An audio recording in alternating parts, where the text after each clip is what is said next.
সারাদিন অফিস আর রাত ১২টা পর্যন্ত ফ্রেন্ডের সাথে আড্ডা। এই নিয়ে বেশ ভালোই দিন কাটছিল। আমি ফারহান। লেখাপড়া শেষ করে এখন চাকরি করি। বাবা মায়ের একমাত্র ছেলে। বাবা মায়ের এমন কোনো কথা নেই যেটা আজ পর্যন্ত না মেনেছি। তবে তাদের একটা কথা আমি রাখতে পারবো না, সেটা হলো বিয়ে। আমার ইচ্ছে এখন যেভাবে রয়েছি এভাবেই কাটিয়ে দেব সারা জীবন। এর কারণ হলো মেয়েদের প্রতি আমার অনেকটা অ্যালার্জি আছে। যদিও আমার শরীরে কোনো অ্যালার্জি নেই, তবে মেয়েদের দেখলেই অ্যালার্জি শুরু হয়ে যায়। যখনই কোনো মেয়ে আমার সামনে দিয়ে হেঁটে যায় তখনই মেজাজটা গরম হয়ে যায়। কি একটা ভাব! ফোন এ হাত থেকে ও হাতে নিবে, চুল ঠিক করবে, ওড়না ঠিক করবে, আর হেঁটে যাওয়ার স্টাইল দেখে মনে হয় রাস্তায় গড়াগড়ি পড়ে যদি একটু হাসতে পারতাম তাহলে মনটা হালকা হতো। তবে সব মেয়ে এমন না, কিছু মেয়ে ভালোও আছে। তবে ভালো মেয়ে কখনো আমার সামনে পড়েনি। পড়েছে হয়তো, কিন্তু খেয়াল করিনি, কারণ তারা অন্যদের মতো ওভার স্মার্ট না। ছাত্র জীবন থেকে এগুলো দেখতে দেখতে বড় হয়েছি। এগুলা থেকে ছুটি পেতে ছাত্রজীবন শেষ করে চাকরিতে ঢুকেছি। তবে এখানেও সেই একই রকম। যাই হোক, সারাদিন অফিস করে ক্লান্ত শরীর নিয়ে বাসায় ফেরার সাথে সাথেই আম্মার চেঁচেমেচি। ওনার নাকি একটাই অভিযোগ, ওনার নাকি কথা বলার জন্য মানুষের দরকার। আমি অনেকবার বলেছি যে আম্মা, কাজের মেয়েকে বলে দেব প্রতিদিন কাজ শেষ করে যেন তোমার সাথে কথা বলে যায়। আম্মা: আরে, ও তো কাজের মেয়ে, আমার স্পেশাল একজন লাগবে। এটা কেমন? এই ধর, আমার পর যাকে আমি বিশ্বাসের সাথে পুরো ফ্যামিলির দায়িত্ব দিয়ে যেতে পারবো। আমাদের ফ্যামিলির দায়িত্ব আমাকে না দিয়ে কাকে দিতে চাও? হাই হাই মা, এগুলো কি বলো? আরে, আমি বলতে চেয়েছি আমার দাদু ডাক শোনার ইচ্ছে হয়েছে। ওকে, কাল অফিস থেকে আসার সময় পাশের বাসার ছোট বাবুটাকে কোলে করে নিয়ে আসবো। আর বাবুকে সারাক্ষণ চকলেট খিলাবো। আর বলবো, তোমাকে ইচ্ছে মতন দাদু ডাকতে, কেমন? তুই কি আমার কষ্ট কখনো বুঝবি না? আমি, দেখো মা, তোমার কথার মানেগুলা আমি খুব ভালোভাবে বুঝি। তুমি চাচ্ছ আমাকে এখন বিয়ে করতে হবে। হুম, ঠিক তাই। তোমার সব আশা পূরণ করব। তবে বিয়ের বিষয়টা বাদ দাও না প্লিজ। অনেক ক্ষুধা লেগেছে, খেতে দাও। রান্না হয়নি আজকে। কেন? আজকে কাজের মেয়েটা আসেনি। বুড়া হয়ে যাচ্ছ, এখনো মিথ্যা বলো? আমি সিঁড়িতে উঠতে সময় কাজের মেয়েকে আমাদের বাসা থেকে বের হতে দেখেছি। তোকে নিয়ে যে কি করি! আমাকে নিয়ে কিছু করতে হবে না, তাড়াতাড়ি খাবার রেডি করো, আমি ফ্রেশ হয়ে আসছি। সন্ধ্যা নামার সাথে সাথে চলে গেলাম ফ্রেন্ডের সাথে আড্ডা দিতে। এই আড্ডাটা অনেক আগেই শুরু হয়েছিল, যখন আমি কলেজে পড়তাম। তবে এর মাঝে অনেক সময় অতিবাহিত হয়ে গেছে। সাথে আমাদের মাঝ থেকে অনেক ফ্রেন্ড চলে গেছে। যারা চলে গেছে তাদের মূল কারণ ছিল এটা যে তারা বিবাহিত। সারাদিন অফিস করার পর আগে যারা আমাদেরকে সময় দিত, ঠিক তারাই আজ আমাদেরকে ভুলে গিয়ে বউ সামলাতে ব্যস্ত। তবে এটা ওদের ব্যক্তিগত ব্যাপার, তাই এ বিষয়ে আর কথা বলবো না। রাতের আড্ডা শেষ করে বাসায় ফিরলাম। কাল আবার অফিসে যেতে হবে, এই ভেবে বেশি রাত না জেগে তাড়াতাড়ি ঘুমিয়ে পড়লাম। সকালে উঠে দেখি এখনো কাজের মেয়ে আসেনি। আম্মা আমার জন্য নাস্তা বানাচ্ছেন। আমি বললাম, মা, আমি বাহিরে খেয়ে নেব, তুমি শুধু শুধু কষ্ট করে এসব করতে যেও না। আমার কষ্টটা যদি বুঝতি তাহলে বিয়েটা করে ফেলতি। ইস মা, অফিসের টাইম হয়ে গিয়েছে, আমি যাই।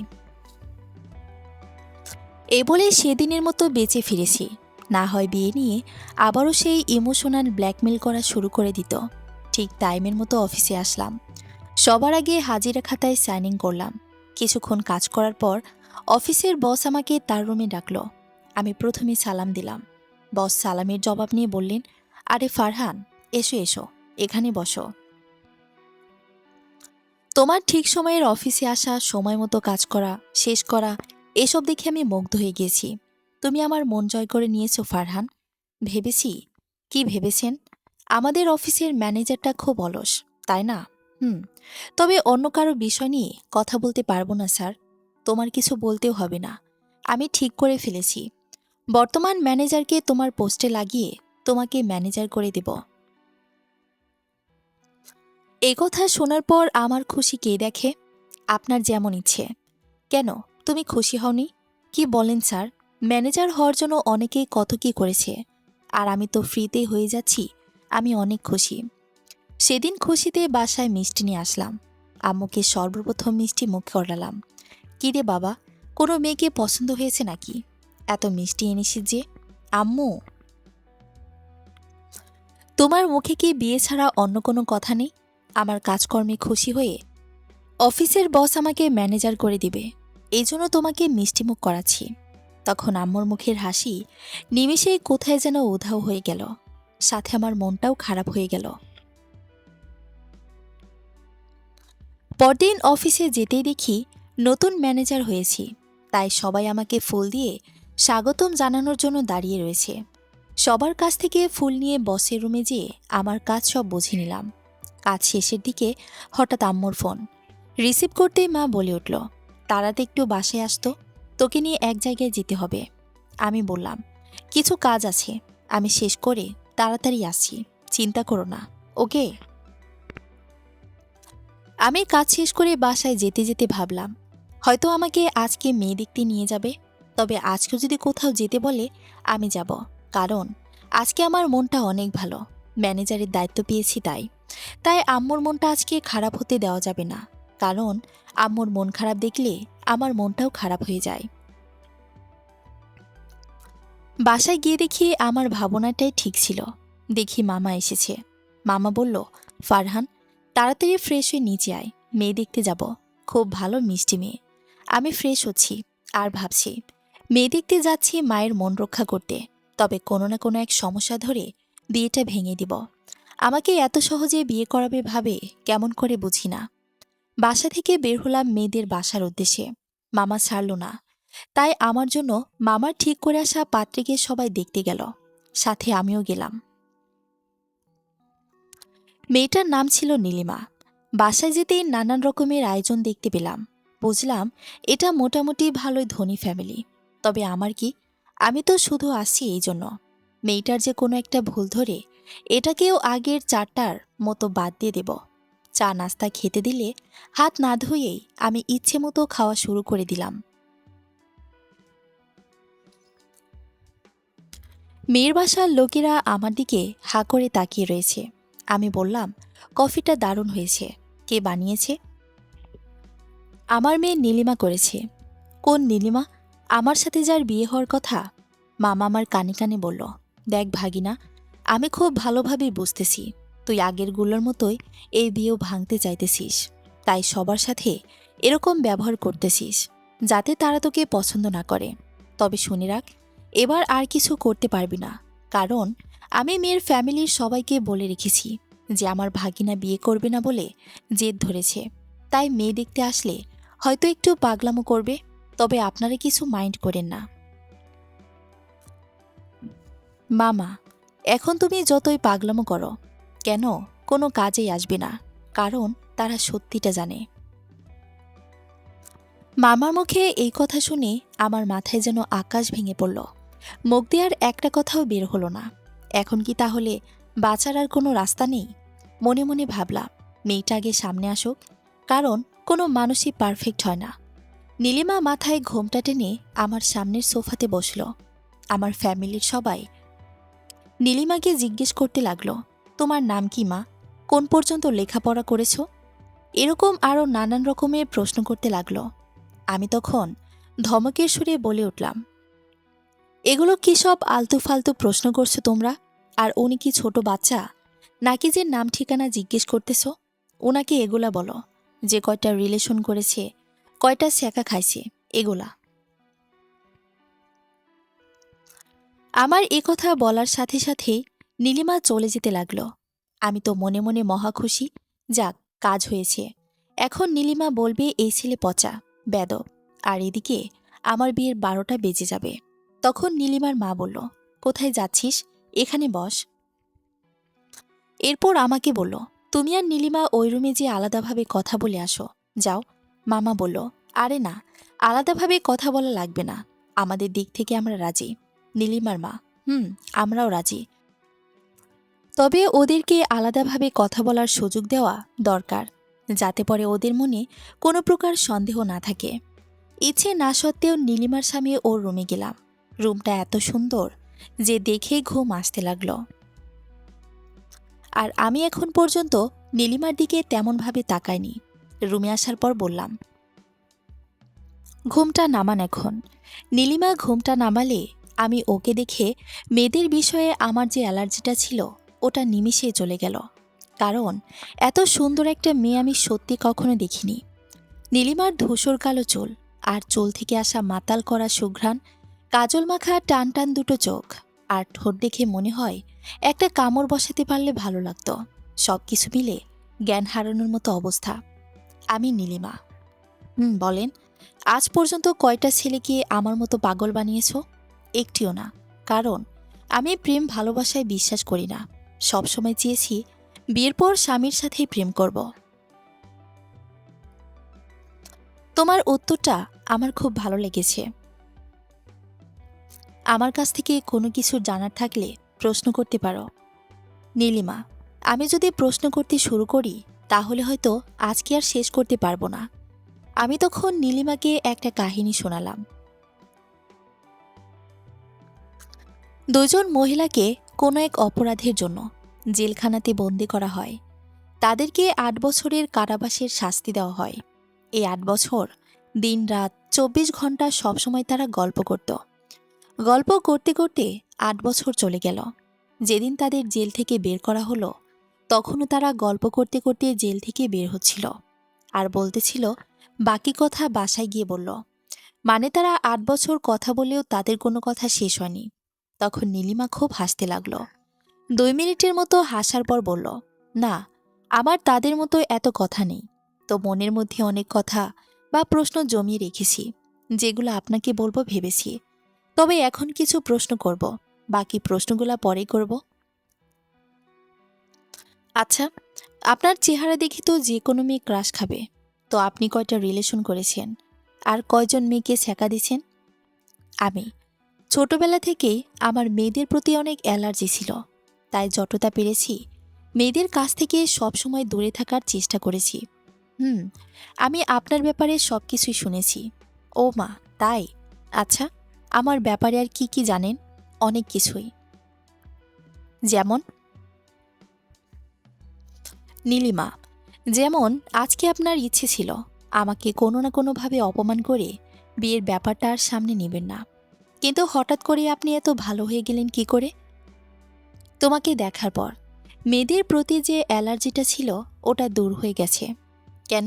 কারণ তোমাকে প্রথম দেখাতেই তোমার প্রেমে পড়ে গিয়েছি। এই কথা বলার সাথে সাথেই নীলিমার মুখের দিকে তাকিয়ে দেখি ও লজ্জায় লাল হয়ে গেছে। আর হ্যাঁ, বিয়ের পর কিন্তু আমাদের রুমে বালিশ একটাই থাকবে। তাহলে আমি ঘুমাবো কিসে? আমি সবসময় তোমার বুকে মাথা রেখে ঘুমাবো। এটা শোনার পর এখন আমারও লজ্জা লাগতেছে। আচ্ছা, বিয়ে তো আর এক্ষুনি হচ্ছে না, আরও ২-১ মাস লেগে যাবে হয়তো। বিয়ের পরে না হয় রুমে কয়টা বালিশ রাখবো এগুলো ঠিক করব। নীলিমা: না না, কথা দেন, বিয়ের পর রুমে একটা বালিশই থাকবে। আচ্ছা, বা একটা বালিশও রাখবো না। আমার মন এখন কি চাচ্ছে জানো? কি মন চাচ্ছে? তোমাকে এক্ষুনি বিয়ে করে নিই আর কোলে করে আমাদের বাসায় নিয়ে যায়। আমার এ কথা শুনে ও হেসে উঠল। তখনই অন্য রুম থেকে মামা ডাক দিয়ে বলল, ফারহান, তাড়াতাড়ি এদিকে আসতো। আমি আর নীলিমা চলে গেলাম ওই রুমে। সবাই বিয়ের ব্যাপারে কথা বলতে থাকলেও আমরা দুজন দুজনার দিকেই তাকিয়ে রয়েছি। এমন সময় নীলিমার বড় ভাই এসে হাজির। নীলিমার বড় ভাই বলল, তোমরা আমাকে না জানিয়ে কি শুরু করছো? হ্যাঁ, এর সাথে আমার বোনের বিয়ে দিতে পারবো না। কারণ অনেক আগেই অন্য একজনকে কথা দিয়ে এসেছি, আর সেই ছেলেটা নীলিমার জন্য ঠিকঠাক হবে। তখন নীলিমার মা বলল, তুই কি জানিস এরা কে? কাদের সামনে তুই এভাবে কথা বলতেছিস? আমার তো মেজাজ গরম হয়ে গেল। এতদিন পর কোনো মেয়েকে ভালো লাগলো, তাও আবার এরকম সমস্যা। নীলিমার ভাইয়ের কথা শুনে মেজাজটা একদম খারাপ হতে লাগলো। নীলিমার মা ওর ভাইকে বলল, দেখ, সামনে যে ছেলেটা বসে আছে এই ছেলেটার নাম ফারহান। আর ফারহান একটা কোটিপতির ছেলে হয়েও ছোটখাটো চাকরি করে। ওদের এত টাকা পয়সা যে চাকুরি না করে ভালোভাবেই চলে যাবে। তবুও মন মানসিকতা দেখ, কখনো কাউকে বসতে দেয়নি যে তাদের এত কিছু। আর আমাদের শেষ কথা, নীলিমাকে ফারহানের সাথে বিয়ে দেব, ফাইনাল। নীলিমা বলে উঠল, আমি ফারহানকে ছাড়া অন্য কাউকে নিয়ে কিছু ভাবতে পারবো না। তখন আমার মনটা ভালো হয়ে গেল। যাক, নীলিমার মন জয় করতে পেরেছি তাহলে। ফাইনালি সেদিন নীলিমার সাথে আমার বিয়ে ঠিক করে আসলাম। 2 মাস পর আমাদের বিয়ে। মাঝখানে রমজান মাস, আর রমজানের ঈদের পরপরই বিয়ে। সেদিন বাসায় পৌঁছে ফ্রেশ হতেই অচেনা এক নাম্বার থেকে ফোন আসলো। প্রথমে রিসিভ না করলেও পরের বার রিসিভ করলাম। অপর পাশ থেকে এক মেয়ে বলল, আমি চক্ষু হসপিটাল থেকে ফোন করেছি, আপনার নাকি চোখে সমস্যা। আমি খুব ভালোভাবে বুঝতে পেরেছি কেউ হয়তো মজা নিতে ফোন করেছে। আমার খুব চোখের সমস্যা। আমি রাতের আধারে কিছু দেখতে পাই না, আর স্বপ্নগুলো কেমন যেন ঝাপসা দেখি। এর জন্য কী করতে হবে? আপনার যেটা করতে হবে তা হলো রাতের আধারে লাইট জ্বালিয়ে চলাফেরা করবেন, আর রাতে ঘুম আসার আগে মনে করে চশমা পরে ঘুমাইবেন। তাহলে স্বপ্নগুলো ক্লিয়ার দেখবেন। তাই? আচ্ছা, তাহলে এই ওষুধের নাম কি? টেলিমেডিসিন। আর আপনাদের হসপিটালের নাম কি? এটা কোথায়? হসপিটালের নাম হলো টেলিমেডিসিন চক্ষু হসপিটাল। আর হসপিটাল থেকে আমি নীলিমা বলছি। ও, যতদূর শুনেছি তুমি এইচএসসি পাস হবে। ডাক্তার হলে কবে? টেলিমেডিসিন সেবা দিতে আবার ডাক্তার হওয়া লাগে নাকি? এগুলো ইউটিউব থেকে শিখেছি। আর আমার এই দামি সেবা সবার জন্য না, শুধু আপনার জন্য, জাস্ট ফর ইউ। বাহ, খুব সুন্দর করে কথা বলতে পারো। আমার তো মনে হয় তুমি আমার আগেও অনেক ছেলের সাথে কথা বলেছ। নীলিমা, আরে না, আসলে হয়েছে কি, আমি আপনাকে একটু সময়েই অনেক বেশি ভালোবেসে ফেলেছি। I love you Farhan.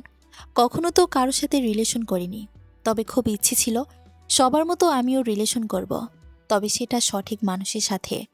আর সেই মানুষটা হলো আপনি। আচ্ছা, আমরা কি বিয়ের আগের এই 2 মাস প্রেম করতে পারি? আমার খুব ইচ্ছে আগে আপনার জিএফ হব, এরপর বউ। আচ্ছা, তুমি যে একসাথে এত কথা বললে অনেক সময় নিয়ে, যদি আমি ঘুমিয়ে পড়তাম তাহলে কেমন হতো? আমাকেও তো কথা বলার সুযোগ দিতে হবে, তাই না? নীলিমা, আপনি ঘুমাননি আমি জানি, বুঝলে কেমন করে? নীলিমা, আপনার নিঃশ্বাসের শব্দ আমার কানে বাজতেছিল। উফ, এত রোমান্টিক কথা বলল না তো, কলিজায় লাগে। নীলিমা, হা হা হা। আচ্ছা, আগের প্রশ্নগুলোর উত্তর কিন্তু পাইনি। কোন প্রশ্ন? ভুলে গেছেন তাহলে? আবার বলি, মন দিয়ে শুনবেন। আমি কি বিয়ের আগের এই 2 মাস আপনার জিএফ হতে পারি? শুধু প্রপোজ করবেন না, তুমি আগে করো। নীলিমা, একবার করেছি তো। আমার চোখের সাথে সাথে কানেও সমস্যা, তাই হয়তো শুনতে পাইনি। হা হা হা। Okay, I love you. Love you too. Nilima, এটা কি বললেন? নতুন স্টাইল এটা। নতুন লাগবে না, পুরাতনটাই করেন। ওকে, ভালোবাসি ভালোবাসি ভালোবাসি, শুধু তোমাকে। এখন চলবে? খুব চলবে। আচ্ছা, এটা কি তোমার ফোন নাম্বার? নীলিমা, না, আমার ফোন নেই, এটা আম্মুর ফোন। আর আমার আম্মু এখন আমার পাশে। উনি কি আমাদের সব কথা শুনেছেন? লজ্জায় লাল হয়ে গেছি। নীলিমা, উনি আমার পাশে, ঠিক আছে, তবে ঘুমিয়ে রয়েছে। ও আচ্ছা আচ্ছা, এখন রাখছি, গোসল করব। নীলিমা, আচ্ছা ঠিক আছে, তবে বাথরুমের দরজা ঠিকঠাকভাবে লাগিয়ে নেবেন কেমন? তোমার কি মনে হয় আমি রাস্তা দিয়ে নিচে নিচে গোসল করি? ঠিক তা না, তবে সচেতন থাকা ভালো। আর আমার দায়িত্ব হলো আপনাকে সচেতন করা। ইস, আমার দায়িত্ব এখন থেকে কত বেড়ে গেছে। এই যে শুনেন, আমি ছোট বাচ্চা না, হ্যাঁ। আর আপনি নিজেই নিজের খেয়াল রাখতে পারলে আমার দায়িত্বটাও কমবে। নীলিমা, কি বললেন এটা? সব তো মাথার ওপর দিয়ে গেল। নীলিমা এরকমভাবে কথা বলতেই থাকলো। তার কথা যেন শেষই হয় না। নীলিমা আজকে আমার গোসল করার সময় দেয়নি। জোহরের নামাজ পর থেকে কথা বলা শুরু করেছে। আসরের আজানের সময় তার কথা শেষ হয়েছে। তবে তার শেষ কথা ছিল এটা, আচ্ছা এখন রাতে রাতে অনেক কথা হবে। একথা শুনে মনে হলো আজকে রাতে হয়তো ঘুম আসতে দেবে না, তাই এখনই ঘুমিয়ে নেব। রাতে যদি গোসলের মতো পর ঘুমানোরও সুযোগ না পায় তাহলে? আসলে হয়েছে কি, ও কখনো প্রেম করেনি, এর জন্য ওর মনের কথা পার্সোনালভাবে কারোর সাথে শেয়ার করতে পারেনি। এখন যখন এতদিন পর একজন লাইফ লাইন পেয়েছে, তাই কথা বলতে শুরু করলে শেষ করতে চায় না। আমি এতে অবশ্য বিরক্ত না, কারণ ওর কণ্ঠ এতই মিষ্টি যে শুনলেই শুধু ঘুম আসে। এগুলো ভাবতে ভাবতেই একসময় ঘুমিয়ে পড়লাম। ঘুম থেকে উঠলাম সন্ধ্যার দিকে। উঠে দেখি অনেক ঝড় বৃষ্টি হয়েছে বাহিরে, যার ফলে আজকে সারা রাত এমনকি কালকে সারাদিনে কারেন্টও নাই, ও আসতে পারে। ফোন হাতে নিয়ে দেখি ফোন অফও রয়েছে। এখন কেমন করি, আম্মুরটাও নষ্ট হয়েছে, আর নীলিমার নাম্বারটা তো মুখস্থ করিনি। কেমনটা লাগে এখন? সারা রাত আমার চোখে এক ফোঁটাও ঘুম নেই। ভালো তো আমিও বাসি, তাই খুব চিন্তা হচ্ছিল আমাকে ফোনে না পেয়ে নীলিমা অনেক চিন্তা করবে। রিলেশনের প্রথম দিকে যদি এমন হয় তাহলে পরে কেমন হবে? মনে মনে ভাবলাম যা হবার হবে। কারেন্ট আসবে না জেনেও ফোনটা চার্জে লাগিয়ে ঘুমিয়ে পড়লাম। রাত ৩টার দিকে সকালে ঘুম থেকে উঠে ফোনটা হাতে নিয়ে দেখি ফোনে ৮০% চার্জ হয়েছে। তার মানে রাতে কারেন্ট আসছিল। ফোন অন করার ১ মিনিট পরেই নীলিমার ফোন আসলো। ফোনটা রিসিভ করেই ২ মিনিটের মতো হ্যালো হ্যালো হ্যালো করলাম। তবে ওপাশ থেকে কোনো সাড়া শব্দ না আসায় লাইনটা কেটে দিলাম। তখন আবারও ফোন দিলাম। রিসিভ করে বললাম, কথা বলার ইচ্ছে না থাকলে অযথা ফোন দিচ্ছ কেন? এমন সময় নীলিমা বকাঝকা শুরু করে দিল। আমাকে কথা বলার কোনো সুযোগই সে দিল না। তার মতো সে বকাঝকা করতেই আছে। এমন সময় কান্না করে দিল, নীলিমা আপনি এমন, হ্যাঁ? আপনি জানেন না আপনাকে ফোনে না পেলে আমি চিন্তায় থাকব, তবুও কেন ফোন অফ করে রেখেছেন? আমি, আচ্ছা আমাকেও তো কথা বলার সুযোগ দাও। আমি তোমাকে বুঝিয়ে বলছি কি হয়েছিল। আপনি আর কি বোঝাবেন? আমি তো খুব ভালো করে বুঝে গেছি। আমার সাথে কথা বলতে মন চায় না আপনার। চুপ, একদম চুপ। আচ্ছা কি হয়েছে বলেন, তবু রাগ দেখায় না, ভয় করে। কালকে তোমার সাথে কথা বলে ফোন চার্জে না লাগিয়ে ঘুমিয়ে পড়েছিলাম। এরপর অনেক ঝড় বৃষ্টি হয়েছে, এখানে কারেন্ট চলে গেছে, এখনও এদিকে লোডশেডিং হচ্ছে। তাহলে এটা বললেই তো হতো। আর আপনি ফোনের চার্জে লাগাননি কেন? আবার শুরু করছো? নীলিমা, ওকে আর বলবো না, তবে একটা প্রমিস করতে হবে আপনার। কি প্রমিস? আগে বলেন, প্রমিসটা রাখবেন কি না? আগে বলো, পরে দেখব। নীলিমা, কালকে আমার সাথে দেখা করতে পারবেন? কাল তো আমার অফিস আছে। ও আচ্ছা। আচ্ছা কাল কখন কোথায় আসতে হবে? আপনার না অফিস আছে কাল? ও তাই তো, তাহলে থাক। না না, সকাল 10টায় আসবেন। আমি, ওকে। পরদিন সকালে ঘুম থেকে উঠে 10টা বেজে গিয়েছিল। আমি তাড়াতাড়ি ফ্রেশ হয়ে বাইক নিয়ে বেরিয়ে পড়লাম। তবে ও কোথায় যেতে বলেছে সেটা তো শুনিনি। তখন নীলিমাকে ফোন দিলাম। হ্যালো, তুমি কই? তোমাকে 2 ঘন্টা যাবৎ খুঁজতেছি। মিথ্যা বলবেন না, আমি নিজেই 2 ঘন্টা যাবৎ আপনার বাসার নিচে দাঁড়িয়ে রয়েছি। ইয়ে মানে, ঘুম থেকে উঠতে একটু দেরি হয়ে গেছে। আমি বের হচ্ছি, বাইক বের করছি 2 মিনিট। ওকে। ওর কথার ভাবে বোঝা গেল আজকেই কিয়ামত ঘটিয়ে ছাড়বে। তবুও আল্লাহর নাম নিয়ে বেরিয়ে পড়লাম। গেটে বাহিরে যেতেই দেখি নীলিমা বাইরে দাঁড়িয়ে আছে। কাছে যেতেই ওর হাতে থাকা ছোট ব্যাগ দিয়ে আমাকে ঢিল ছুঁড়ে মারল। ওর এই ব্যাগটা ক্যাচ ধরে বললাম, এত রাগ? আচ্ছা তুমি বাসার সামনে এসেছো 2 ঘন্টা আগে, অথচ ভেতরে আসোনি কেন? নীলিমা, কারণ শুনেছি আজকে বাসায় আপনি একা, তাই ভেতরে যানি। যদি আমাকে একা পেয়ে উল্টাপাল্টা কিছু করে বসেন তাহলে? আল্লাহ, এই বিশ্বাস নিয়ে তুমি আমার সাথে দেখা করতে এসেছো? বাহ বাহ। আমি তখন ফোন বের করে কথা বলার ভাব নিলাম, তবে কেউ কিন্তু ফোন করেনি। ফোনে বললাম, হ্যাঁ স্যার, অফিসে জরুরি মিটিং হবে, আমাকে এখনই আসতে হবে। ওকে, আমি আসছি। এই ভাবটা নেওয়ার কারণ হলো আমি নীলিমার সাথে ঘুরতে যাব না।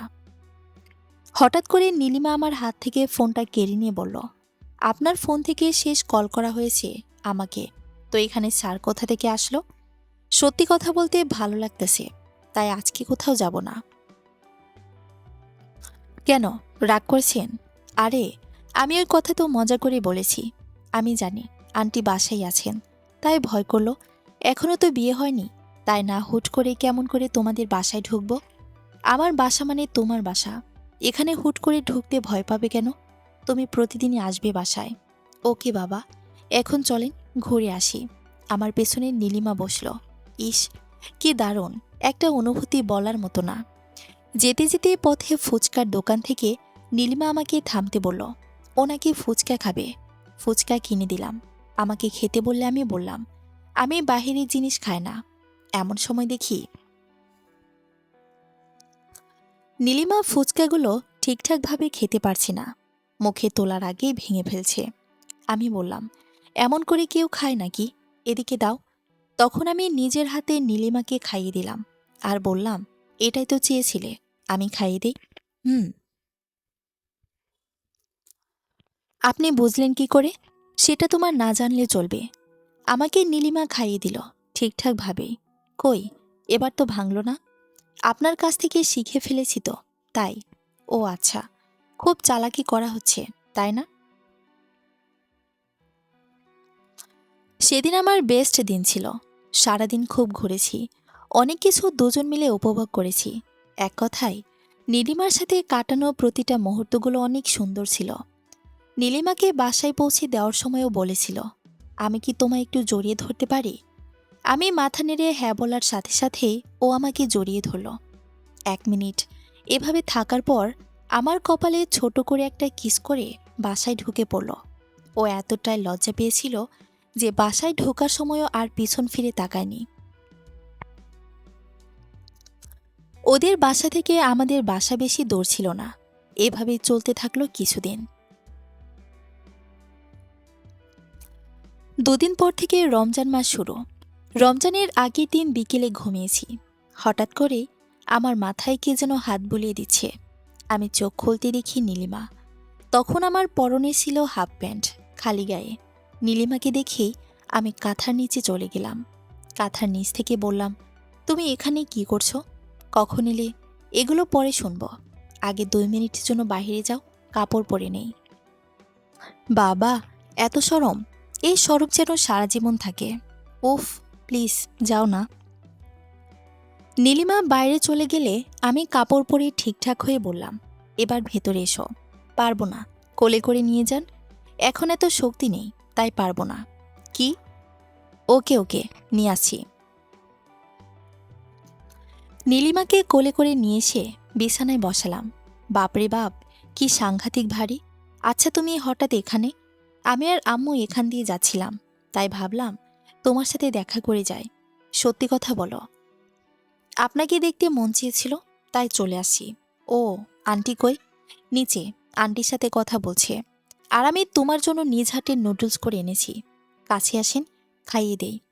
সবকিছু শেষে আমাদের বাসা থেকে চলে যাওয়ার সময় আবারও সেই আগের মতো জড়িয়ে ধরল। এরপর দোকালে দুটা কিস করে চলে যেতে লাগলো। আমি ওর হাত ধরে টান দিয়ে ওর মুখ আমার মুখের কাছে এনে বললাম, এর আগের বার শুধু তুমি কিস করেছ, আমাকে সুযোগ দাওনি। এখন তুমি কিস করে চলে যাচ্ছ। এই বলেই নীলিমার ঠোঁটে কামড় বসিয়ে দিলাম। নীলিমা এক দৃষ্টিতে আমার দিকে তাকিয়ে রয়েছে। সেদিনের মতো একটুতেই নীলিমাকে ছেড়ে দিলাম, কারণ প্রথম প্রথম বেশি কিস করলে আবার যদি মাইন্ড করে। জীবনে প্রথম কোনো মেয়েকে কিস করলাম, মনে মনে ঠিক করলাম আজকে সারাদিন আর কিছু খাবো না, কারণ যে লিপস্টিক খেয়েছি তাতে মনে হয় না 2 দিন আর ক্ষুধা লাগবে। নীলিমাকে বাসায় পৌঁছে ফোন করতে বলেছিলাম। কিছুক্ষণ পর নীলিমা ফোন করলো। কি করছো? তোমার কথাই ভাবছিলাম। কি কথা শুনি? আমি, তুমি আর কিছুক্ষণ থাকলে আরও কয়েকটা কিস করতে পারতাম। নীলিমা, শয়তান, তাও তো কম কিস করনি, 7টা করেছ। বলো কি, 1 মিনিটের সময়ে এতগুলা? আচ্ছা শোনো, প্রথম রোজায় আমাদের বাসায় ইফতারি দাওয়াতের আয়োজন করা হয়েছে। তুমি তোমার বাসার সবাইকে নিয়ে আসবা কিন্তু। আমি, কই তোমার আম্মু? তো কিছু বলল না? হুম, উনি আমাকে জানিয়ে দিতে বলেছে, কারণ ওনার ফোন এখন আমার কাছে থাকে। ও আচ্ছা, তাহলে আমাদের বাসার সবাইকে পাঠিয়ে দেব নাকি? সমস্যা নেই। আর তুমি, তুমি আসবে না? না। আসবা না? না। আবার বলো। আসবো আসবো। তোমাদের বাসায় দাওয়াত, আমি না এসে থাকতে পারি বলো? হুম, এখন ঠিক আছে। তবে না আসলে কি যে করব আমি নিজেও জানি না। উফ, আসবো আসবো আসবো, বললাম তো। ওই রাগ দেখাবে না, ভালোভাবে বলো। বলো যে হ্যাঁ সোনা, আমি অবশ্যই আসবো। হুম, এটাই বলতে চেয়েছিলাম। এখন হয়েছে? না, হয়নি। তুমি নিজে বলো এভাবে।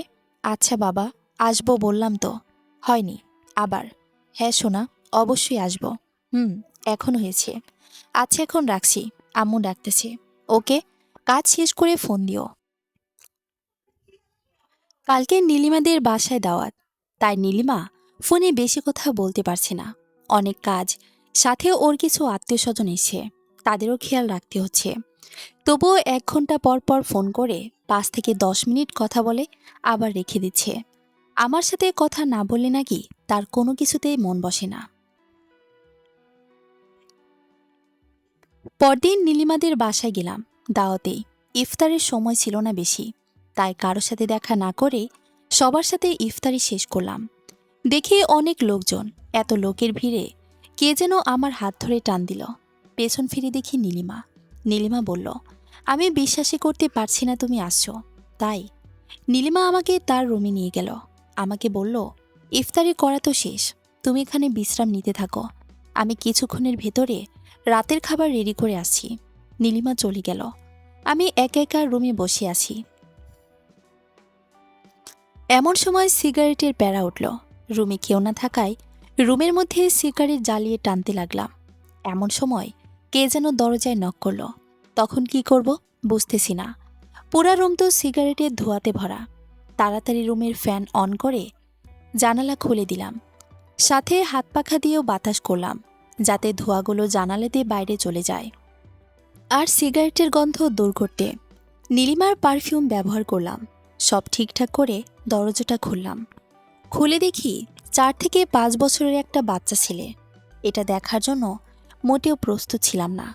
আমি তখন পিচ্চি বাচ্চাটার গাল টানতে থাকলাম আর বললাম, কি রে ভাই, আসার আর টাইম পেলি না?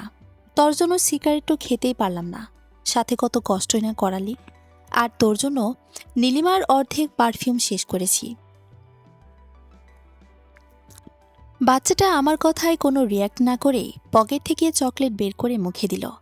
তার হাত দুটো প্যান্টের পকেটে ঢুকিয়ে পিছন ফিরে চলে গেল। বাচ্চাটার ভাব দেখে হতবাক হয়ে গেলাম। আমি নিজেও তো এত সুন্দর করে ভাব নিতে পারি না। যাই হোক, আপুরটা বিদায় হয়েছে। আবারও রুমে ঢুকে দরজাটা ভালো করে লাগিয়ে দিলাম। সিগারেটের প্যাকেটটা খুলে সবেমাত্র আরেকটা সিগারেট জ্বালাবো, এমন সময় আবারও দরজায় নক। কেমনটা লাগে? বাচ্চাটা তাহলে আবারও ফিরে আসছে। আমার রাগে মাথা ফেটে যাচ্ছিল। এমনিতে উঠছে সিগারেটের প্যারা, তার মধ্যে এরকম জ্বালাতন কি আর ভালো লাগে? আমি রেগে দরজা খুলতে খুলতে বললাম, কি রে ভাই, আর কত জ্বালাতন করবি? শান্তিতে বসে সিগা। এইটুকু বলেই দেখি দরজার সামনে নীলিমার আম্মু। নীলিমার আম্মু, কি হয়েছে ফারহান? খুব রেগে আছো মনে হচ্ছে। আর তোমাকে কে জ্বালাতন করছে? না, তেমন কিছু না। নীলিমার আম্মু বলল, নিচে আসো, সবাই একসাথে খাবো আজকে। আমি নিচে যেয়ে রাতের খাবার শেষ করলাম। খাওয়া শেষ করে বাসার বাহিরে আসলাম সিগারেট খাওয়ার জন্য। ও মা! বাহিরে যেতে কয়েকটা মেয়ে আমাকে ঘিরে ধরল আর বলল, ভাইয়া, আপনার নাম কি ফারহান? হুম।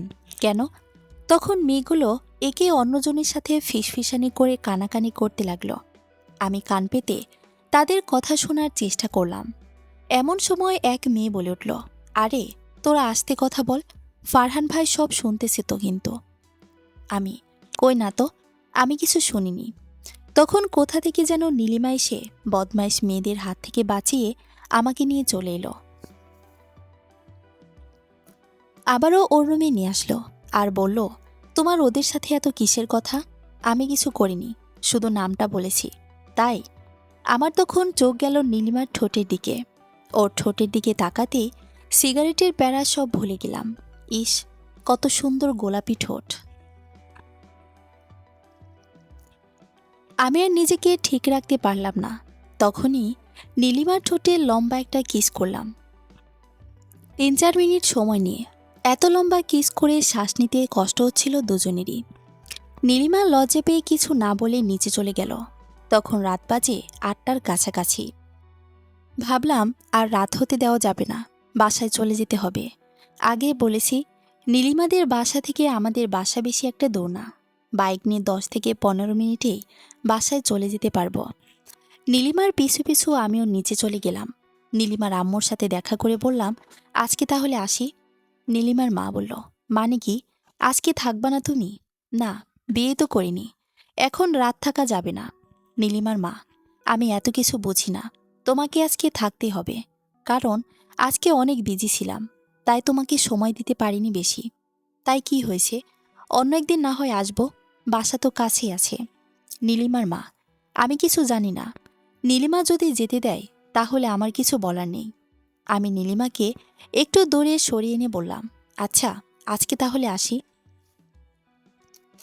বাসায় পৌঁছে তোমাকে ফোন দেব, কেমন? আজকে যাওয়াটা কি খুব প্রয়োজন? না, তেমন কোনো কাজ নেই, তবে এখানে থাকতে পারবো না। ওকে, তাহলে যাও। হঠাৎ করে দেখি নীলিমার চোখের কোণে পানি। আমি হাত দিয়ে পানি মুছে দিতেই ঝরঝর করে আরও পানি পড়তে লাগলো, তবে কোনো শব্দ ছাড়া। নীলিমার মতো এমন চঞ্চল মেয়ের চোখে পানি, সত্যি আমি আর সহ্য করতে পারলাম না। আমি নীলিমাকে বুকে জড়িয়ে নিয়ে বললাম, পিচ্ছি মেয়েদের মতো কান্না করতেছো কেন? আচ্ছা শোনো, আমাদের এখনো বিয়ে হয়নি, তাই আমার বাসা থেকে আম্মা বলেছে যত রাতে হোক না কেন বাসায় চলে আসবি। কারণ বিয়ের আগে ওদের বাসায় থাকলে লোকে বলবে বিয়ের আগে রাত থাকা শুরু করে দিয়েছে। এখন তো কে কাকে সমস্যায় ফেলবে এই নিয়েই থাকে সবাই। অবশেষে নীলিমাকে বোঝাতে পেরেছি। নীলিমা বলল, আচ্ছা যেতে দিব, তবে একটা শর্ত আছে। কি শর্ত? নীলিমা, আমি যখন দেখা করতে বলবো তখনই চলে আসতে হবে কিন্তু। ওকে, মনে থাকবে তো? হ্যাঁ সোনা, মনে থাকবে। এখন নীলিমার মুখে হাসি ফুটল। সেদিন বাসায় আসতে রাত 11টা বেজে গিয়েছিল। বাসায় এসেই আম্মুর বকা শুনতে হয়েছে। সারাদিন ব্যস্ত ছিলাম, তাই চোখ খোলা রাখতে পারছিলাম না। হালকা ফ্রেশ হয়ে ঘুমিয়ে পড়লাম। রাত 3টার দিকে ঘুম ভাঙল। ফোনের রিং বাজার কারণে আমি নাম্বার না দেখেই রিসিভ করলাম। হ্যালো, কে? ওপাশ থেকে বলল, আমি নীলিমা। কোন নীলিমা? এ নামের কাউকে চিনি না। এই বলে আবারও ঘুমিয়ে পড়লাম। ওই, মদ গাঞ্জা খাইছো নাকি? তুমি না একটু আগে আমাদের বাসা থেকে লক্ষ্মী ছেলের মতো চলে গেলে, তো এসব কখন খাইছো? আমার তখন পুরোপুরি ঘুম ভাঙল। চোখে হালকা পানির ছিটা দিলাম, কারণ বুঝে গিয়েছি আজকে রাতে আর ঘুম আসতে দেবে না। না, কিছু খাইনি, তবে প্রচুর ঘুম আসছিল। ইস, সরি সোনা, এত রাতে ফোন দিয়ে বিরক্ত করার জন্য। আমি, ব্যাপার না। আচ্ছা, এত রাতে কি মনে করে স্মরণ করলে? তোমাকে খুব মিস করতেছি, তাই। ও আচ্ছা, খুব ভালো করেছ। আচ্ছা, কাল একটু দেখা করতে পারবা? আমাদের না একটু আগেও দেখা হয়েছিল। কাল আমার এক ফ্রেন্ডের সাথে পরিচয় করিয়ে দেব, মানে ও তোমাকে দেখতে চাইছে। আমি, আচ্ছা আসবো। আর তোমার চোখে কি আল্লাহ একটুও ঘুম দেন নাই? নীলিমা, না। নীলিমায় এভাবে কথা বলতেই থাকলো। আমি শুধু ফোনটা কানের কাছে রেখে হুম হুম করতেছিলাম। কখন যে ঘুমিয়ে পড়েছি নিজেও জানি না। ফজরের আজানের মিষ্টি ধ্বনিতে ঘুম ভাঙল। কয়টা বাজে এটা দেখতে ফোন হাতে নিয়ে অবাক হয়ে গেলাম, কারণ নীলিমা এখনও লাইন কাটেনি। এর মানে সারা রাত ফোন আর কাটেনি। ভাবলাম নীলিমা হয়তো আমার মতোই হঠাৎ করেই ঘুমিয়ে পড়েছে, তাই হয়তো লাইনটা আর কাটতে পারিনি। আমি ফোনের লাইনটা কেটে দিচ্ছিলাম, তখন ভাবলাম হালকা চেক করিনি। আমি আস্তে করে হ্যালো বললাম। ওপাশ থেকে নীলিমা বলল, কি মিস্টার, ঘুম কেমন হলো? তুমি এখনো ঘুমাওনি কেন? আর ফোনের লাইনটাও তো কাটুনি, তাহলে এতক্ষণ কি করছো? নীলিমা, তোমার শ্বাস নিঃশ্বাসের শব্দ শুনতেছিলাম। আর কি, ইস, কি রোমান্টিক নিঃশ্বাস! আল্লাহ! নীলিমা, আমাকে তুমি লাইনে রেখে নাক ডেকে ঘুম দিছিলে, আর আমি তোমার নাক ডাকার শব্দের কারণে ঘুম আসতে পারিনি। ভেবেছি তোমার শ্বাস নিঃশ্বাসের শব্দ শুনতে শুনতে ঘুমাবো, কিন্তু তোমার নাক ডাকা আমার রাতের ঘুম হারাম করে দিয়েছে। কালকে আসো, মজা দেখাবো। আমি, আচ্ছা। পরদিন সকালে উঠেই চলে গেলাম নীলিমার সাথে দেখা করতে। দূর থেকে দেখা যাচ্ছে নীলিমা আর ওর ফ্রেন্ডস বসে আছে।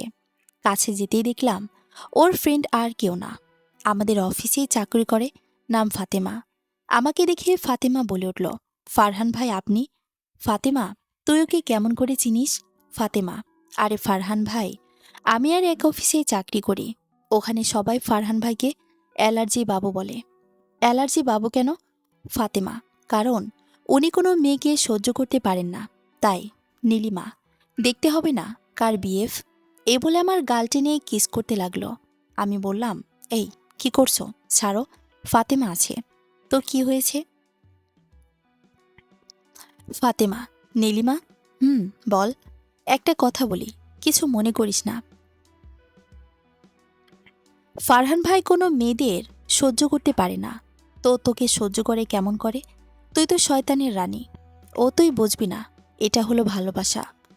সব কাজ শেষ করে বাসায় ফিরলাম। বাসায় ফিরে দেখি বাসার সবাই আমার বিয়ের আয়োজন কেমন হবে এগুলো নিয়ে কথা বলতেছিল। আমাকে বলল, বিয়ের তো আর বেশি দিন নেই, 10 থেকে 15 দিন আছে, তো আয়োজন কেমন হবে এগুলো নিয়ে কিছু তো বলছই না। আমি, তোমাদের যেমনটা ভালো মনে হয় তেমনটাই করতে থাকো। দেখতে দেখতে বিয়ের দিন তারিখ ঘনিয়ে আসলো। আমি সবসময় দিনগুলো হিসাব করি, এই দিনগুলো এত লম্বা কেন, শেষই হতে চায় না। এই বিয়ে নিয়ে নীলিমার সাথে প্রতি রাতে 3 থেকে 4 ঘন্টা ফোনে কথা বলতাম। ইস, কি রোমান্টিক কথাবার্তা! কয়টা বাচ্চা নেব এগুলো নিয়েও আমাদের ঝগড়া হতো। আমি শুধু বলতাম, তোমাকে পুরো ফুটবল টিমের আম্মু বানিয়ে দেব। ও বলতো, তাহলে আমিও তোমাকে পুরো ফুটবল টিমের আব্বু হতে সাহায্য করব। এরকম আরও অনেক রোমান্টিক কথা হতো। ধীরে ধীরে নীলিমা আমার মনের মধ্যে জায়গা করে নিল, যে জায়গাটা শুধু নীলিমার। আর সেই জায়গাটা পৃথিবীর অন্য কেউ ছিনিয়ে নিতে পারবে না। সে যত সুন্দরী হোক না কেন, তবুও পারবে না। আর আমার নীলিমা কি কম সুন্দর নাকি? একদম ডানাকাটা পরীর মতো দেখতে। আগামীকাল ঈদ। এই ঈদের দিন নিয়ে আমাদের ফ্রেন্ডের অনেক প্ল্যান ছিল। অনেক জায়গায় ঘুরতে যাব, সারাদিন ঘুরব, নতুন নতুন জায়গাতে যাব। তবে একটু চিন্তা হচ্ছিল, নীলিমা যদি ঈদের দিন দেখা করতে বলে, তাহলে আমার আর ফ্রেন্ডের সাথে বেড়াতে যাওয়া হবে না। ঈদের আগের রাতে নীলিমার ফোন আসলো। নীলিমা কথা বলা শুরু করার আগেই আমি বলে ফেললাম, দেখো, কালকে আমি কিন্তু তোমার সাথে দেখা করতে পারবো না। নীলিমা, আমি কি তোমাকে দেখা করতে বলেছি? ঠিক তা না, কিন্তু নীলিমা, আমি তো শুধু তোমাকে বলতে চেয়েছিলাম, যেখানেই যাও না কেন একটু পরপর ফোন দিবা। ও আচ্ছা, দিব, থাক, দিতে হবে না। আচ্ছা, এখন রাখছি। এত তাড়াতাড়ি? এই মাত্রই না ফোন করেছ? তো তো কি হয়েছে? আমার এখন কথা বলতে ইচ্ছে করছে না। বুঝলাম, নীলিমা হয়তো অনেক রাগ করেছে। ধুর, আমি শুধু শুধু আগের কথা বলতে গেলাম। সারা রাত ফ্রেন্ডের সাথে আড্ডা দিলাম, আর কালকে পিকনিকে যাব, তাই কালকের খাবার আজকে রান্না করতে হবে। সবাই একসাথে মিলে রান্নার কাজ শেষ করলাম। এরপর সব ফ্রেন্ডকে এক জায়গায় ডেকে বললাম, দোস্ত, তোদের সাথে কালকে আমি কোথাও যেতে পারবো না, একটা জরুরি কাজ আছে। ফ্রেন্ডরা বলল, ভাবিকে সবসময় সময় দিবি নাকি? আমাদের কি কিছু সময় দিতে কি কষ্ট লাগে? আমি, আরে না, তেমন কিছুই না। এ বলে সিগারেট খেতে খেতে বাসায় চলে আসলাম। পরদিন সকালে ঈদ, তবে আজ সারা রাত একটুও ঘুম আসেনি। সকালে ঘুম থেকে উঠে ফজরের নামাজ আদায় করে আম্মু আব্বুকে সালাম করে গোসলে চলে গেলাম। মনটা ভীষণ খারাপ, কারণ আজকে ঈদের দিন, অথচ নীলিমা একবারের জন্য ফোন দিয়ে খোঁজ নিল না। আর আমিও ফোন দিইনি, কারণ ও বলেছে আমার সাথে কথা বলতে তার ভালো লাগে না। যেদিন ওর ভালো লাগবে সেদিন ফোন দিলেই কথা বলবো। গোসল করে নামাজে চলে গেলাম। নামাজ থেকে এসে হালকা নাস্তা করে ভাবলাম ঘুমাবো। তবে বিছানায় শুয়েছিলাম অনেকক্ষণ, কিন্তু ঘুম আসেনি। তাই বাইক নিয়ে বেরিয়ে পড়লাম।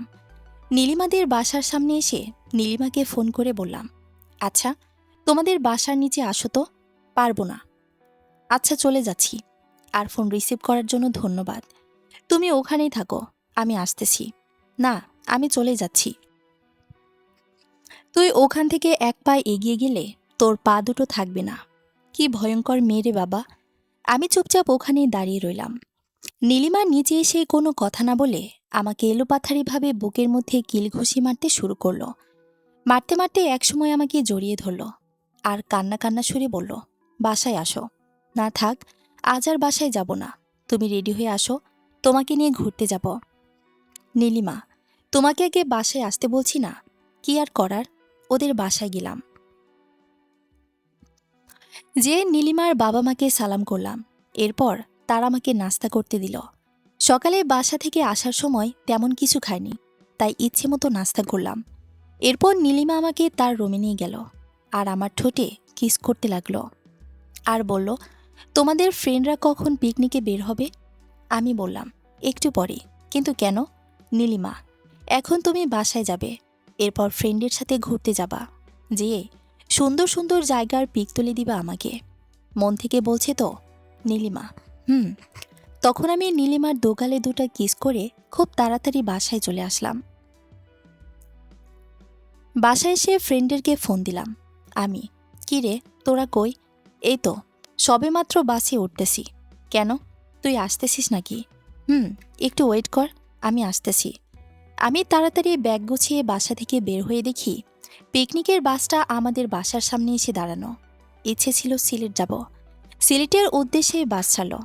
আমরা ফ্রেন্ডরা মিলে গিটার বাজিয়ে গান শুরু করে দিলাম। এমন সময় নীলিমার ফোন। ফোন রিসিভ করতে নীলিমা বলল, আচ্ছা। তোমার প্যান্টের পিছনের পকেটে হাত দিয়ে দেখো, 5,000 টাকা আছে। জানি 5,000 টাকা তোমার কাছে কিছুই না, তবুও যদি তোমার ছোটোখাটো কাজেও আসে তাহলে আমি নিজেকে ধন্য মনে করব। আচ্ছা, তোমাকে টাকা দিতে বলেছে কে? আর কখন দিয়েছো এতগুলো টাকা? নীলিমা, আজকে সকালে যখন তোমাকে জড়িয়ে ধরেছিলাম না, তখন পেছনের পকেটে গুজে দিয়েছিলাম।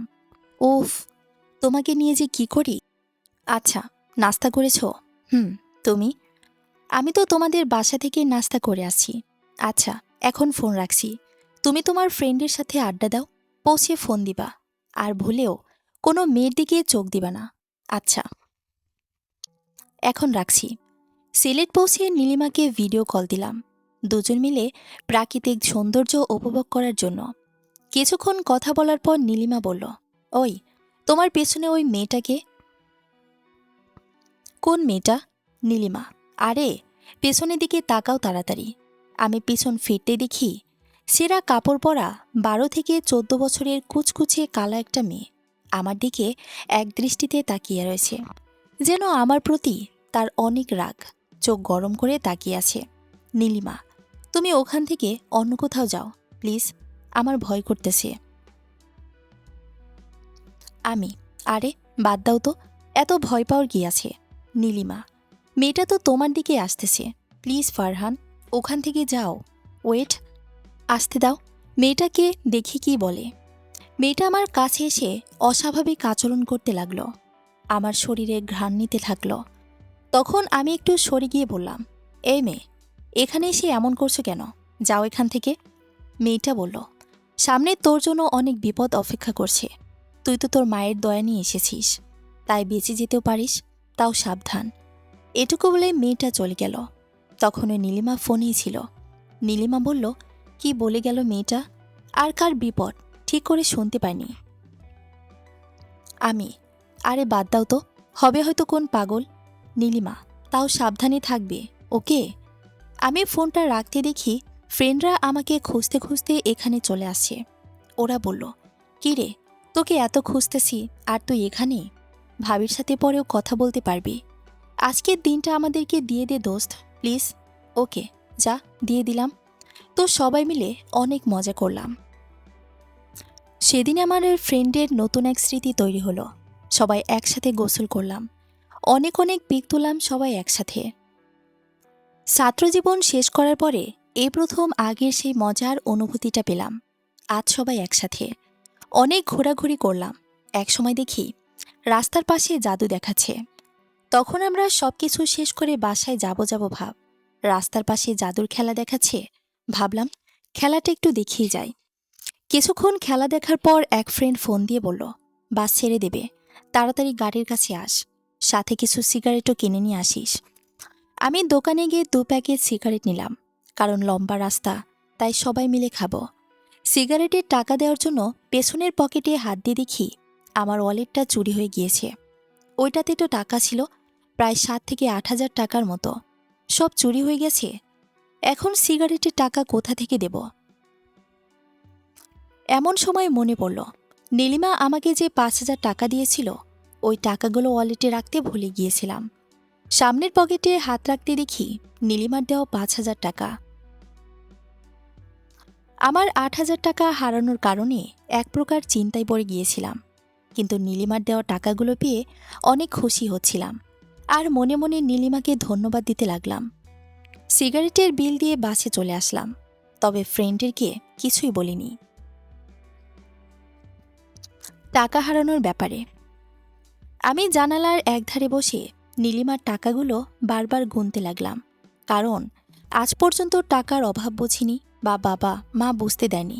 কিন্তু আজ বুঝেছি টাকা কী জিনিস। 5 মিনিটে এই বুঝে গেছি টাকার কত মূল্য।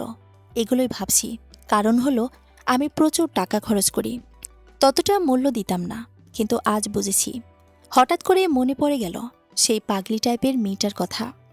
মেয়েটা বলেছিল আমার নাকি সামনে অনেক সমস্যা, তার কথার সাথে মিল পাচ্ছিলাম। আবার ভাবলাম এটা নেহাত একটা দুর্ঘটনা মাত্র। এসব নিয়ে আর বেশি না ভেবে ফ্রেন্ডের আড্ডায় মেতে উঠলাম। কিছু দূর যাওয়ার পর আমাদের বাসটায় একটা গাছের সাথে ধাক্কা লেগে নিচে গভীর গর্তে পড়ে গেল। এর জন্য আমার মাথায় চাপ পড়ার কারণে জ্ঞান হারিয়ে ফেলেছিলাম। এরপর কি হয়েছে আমার কিছুই মনে নেই।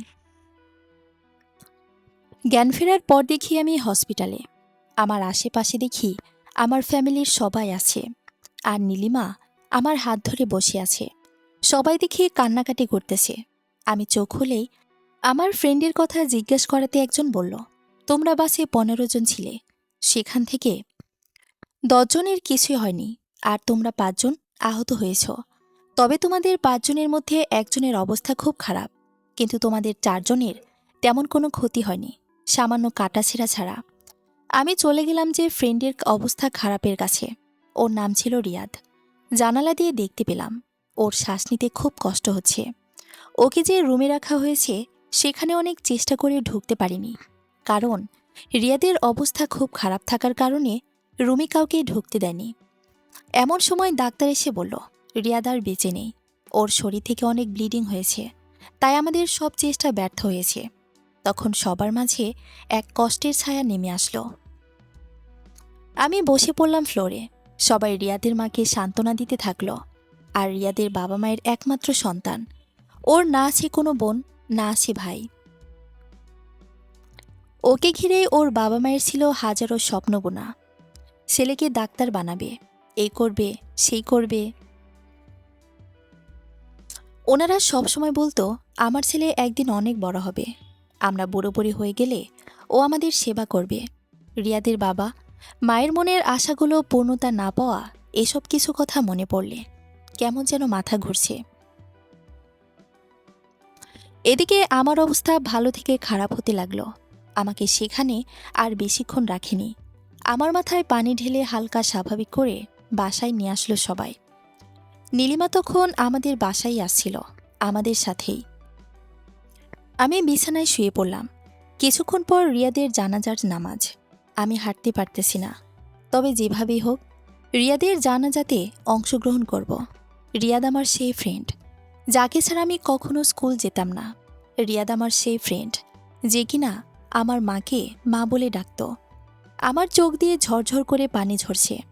এমন সময় নীলিমা আমার পাশে এসে চোখের পানি মুছে দিয়ে আমার হাত ধরে বলল, আমি এক মুহূর্তের জন্য ভাবিনি তোমাকে হারাবো, কারণ আমার বিশ্বাস তুমি আমাকে অনেক ভালোবাসো, তাই আমাকে ছেড়ে কোথাও যাবে না।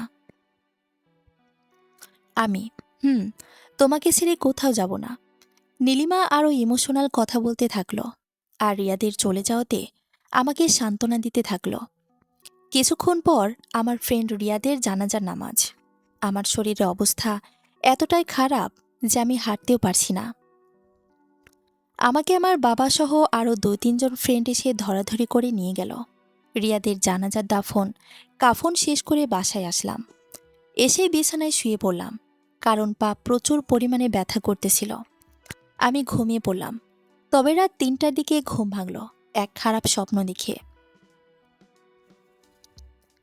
আমি দোয়া পড়ে বুকে ফু দিয়ে আবার ঘুমানোর চেষ্টা করছি, কিন্তু ঘুম আসছে না। কারণ আমার বিছানার নিচে, মানে আমার খাটের নিচে কি যেন খুচখাচ শব্দ হচ্ছে। খাটের নিচে যে ওকে দিয়েছি ঠিক তখনই খাটের নিচ থেকে কালো কুচকুচে খাটো আকৃতির একটা মেয়ে বেরিয়ে আসলো। ভয় আমার শরীর কাঁপতে থাকলো, সাথে জোরে জোরে শ্বাস নিতে লাগলাম। আমি হাজার চেষ্টা করেও মুখ দিয়ে একটা শব্দ বের করতে পারছিলাম না। পুরা শরীর হয়তো এই মেয়েটা বশ করে ফেলেছে। মেয়েটি আমার সামনে এসে বলল, তোকে বলেছিলাম না তোর সামনে অনেক বিপদ। আজ তোর ফ্রেন্ড রিয়াতের জায়গাতে তোর থাকার কথা ছিল, কিন্তু বেঁচে গেছিস, কারণ তোর মা সেদিন বাসা থেকে বের হওয়ার সময় দোয়া করে দিয়েছিল। তাই তখন আমার মনে পড়ল, সিলেট ঠিক এমন একটা মেয়ে আমাকে সাবধান করেছিল। এটা তাহলে সেই মেয়ে? কেন যে ঈদের দিন সেখানে গিয়েছিলাম জানি না কোন খারাপ জিনিসের নজর আমার উপর পড়েছে। মেয়েটা তখন আবারও বলল, ভাবিস না, তোর বিপদ এখনই শেষ, তোর সামনে আরও ভয়াবহ বিপদ আছে। এইটুকু বলেই মেয়েটা দেয়াল ভেদ করে এক প্রকার বাহিরে চলে গেল। ভয়ে আমি কাঁপতে লাগলাম। হঠাৎ এক সময় আমার শরীরে সব শক্তি ফিরে এলো। তখনই জোরে এক চিৎকার করে উঠলাম। পাশের রুম থেকে বাবা মা ছুটে চলে আসলো। আমি তাদেরকে আমার সাথে একটু আগের সব ঘটনা খুলে বললাম। তারা বলল, হয়তো খারাপ স্বপ্ন দেখেছ রিয়াদের চলে যাওয়াতে। আমি তাদেরকে আর কিছুই বললাম না। চুপচাপ আবারও দোয়া পড়ে ঘুমিয়ে পড়লাম। সেদিন আর কিছুই হয়নি। সকালে নীলিমা আমার মাথায় জলপট্টি লাগাচ্ছে, কারণ রাতে নাকি আমার খুব জ্বর আসছিল। নীলিমা আমার খোঁজ নিতে মাকে ফোন করাতে ও জেনে গিয়েছিল আমার খুব জ্বর আসছে। তাই ফজরের নামাজের পর দিনের আলো দেখা দিতে নীলিমা ছুটে আসে আমাদের বাসায়, আর আমার সেবা যত্ন করতে থাকে। তবে আমি কিছুই বুঝতে পারিনি। এখন আমার জ্বর অনেকটাই কম। আমার এই অবস্থার কারণে আমাদের বিয়ে আরও 1 মাস পিছিয়ে দেওয়া হলো। আমি নীলিমাকে বললাম, বিয়ে পিছিয়ে দেওয়া হয়েছে, এতে কি তোমার মন খারাপ? মন খারাপ হবে কেন? আমি, এতদিন অপেক্ষা করেছ, দিন গুনেছ, যখন দিনগুলো শেষ হয়ে গিয়েছিল তখন আরও 30 দিন অপেক্ষা করতে হচ্ছে। নীলিমা, তো তো কি হয়েছে? তোমার জন্য আমি সারা জীবন অপেক্ষা করতে রাজি। এই কথা এখন বলছো, পরে যদি পরিস্থিতির চাপের কারণে সব ভুলে যাও। নীলিমা, এই চুপ করো তো তুমি। আর প্লিজ এসব কথা বাদ দাও। আমি কথা দিচ্ছি, তোমার জন্য যদি আমাকে সারা জীবন অপেক্ষা করতে হয় তাতেও আমি রাজি। আমি, আচ্ছা ধরো আমি মারা গেলাম, তখন তুমি কি করবে? নীলিমা ওর হাত দিয়ে আমার মুখে চেপে ধরল আর বলল, তুমি যদি এখন অসুস্থ না থাকতে তাহলে তোমাকে এখন মেরে মেরে অসুস্থ করে দিতাম। এইটুকু বলে আমার মুখ থেকে হাত সরিয়ে আমাকে কিস করতে শুরু করে দিল। আমি বললাম, আচ্ছা তুমি এখন বাসায় যাও, আমি ঠিক আছি।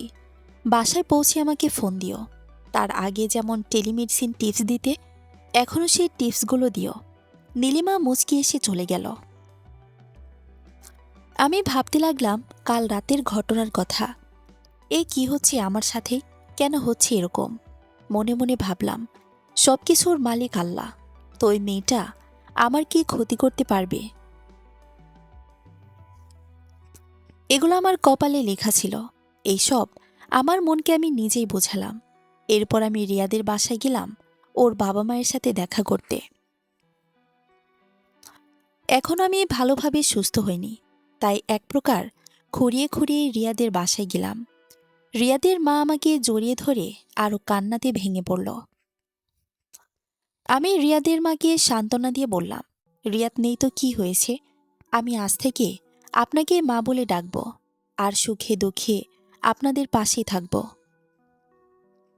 আপনারা শুধু দোয়া করবেন, এর বেশি কিছু চাই না। তখন রিয়াদের মা আমার মাথায় হাত বুলিয়ে দিয়ে বলল, বেঁচে থাক বাবা, আমাদের দোয়া সবসময় তোমার সাথেই থাকবে। আমি চলে গেলাম রিয়াদের রুমে।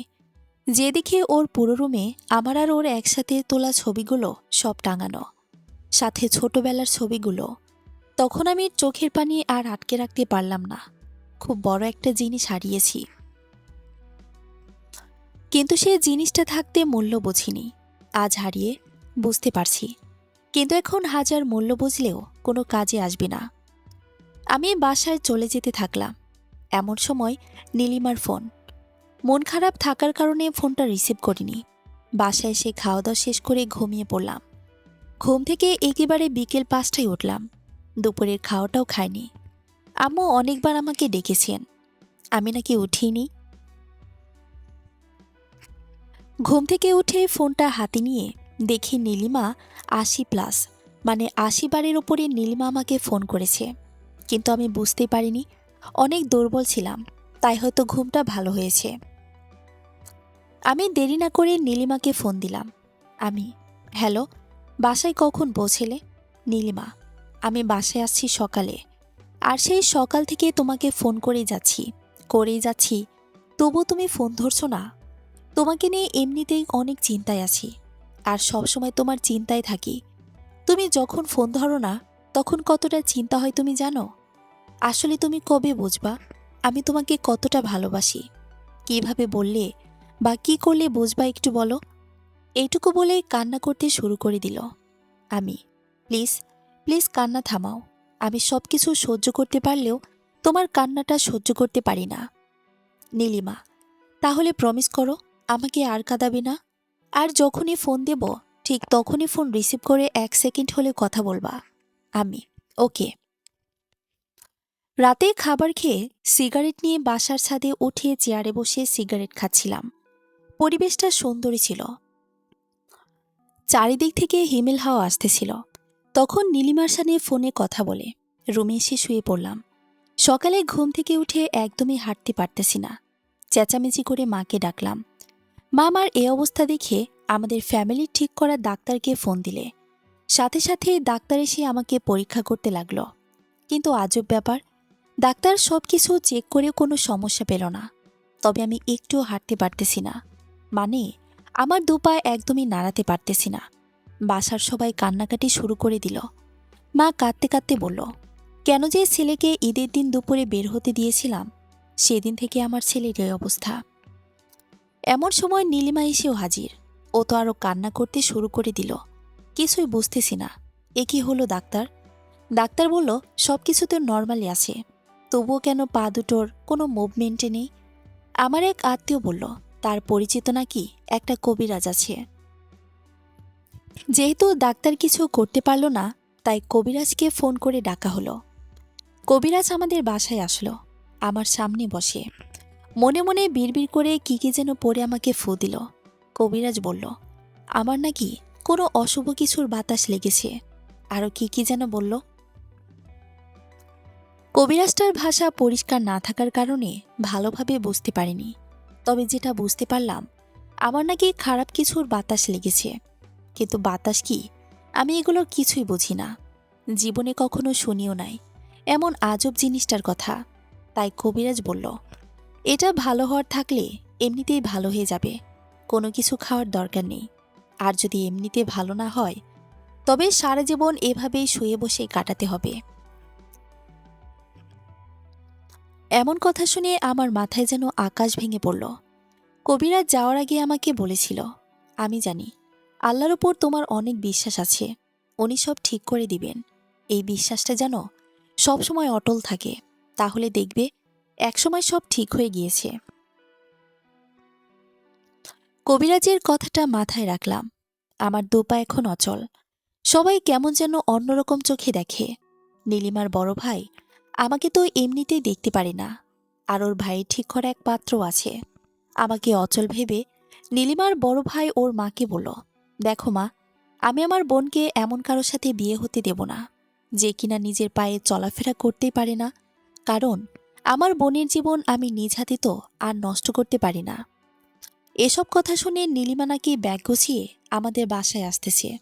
আমি বিছানায় শুয়েছিলাম। কিছুক্ষণ পর নীলিমা আসলো।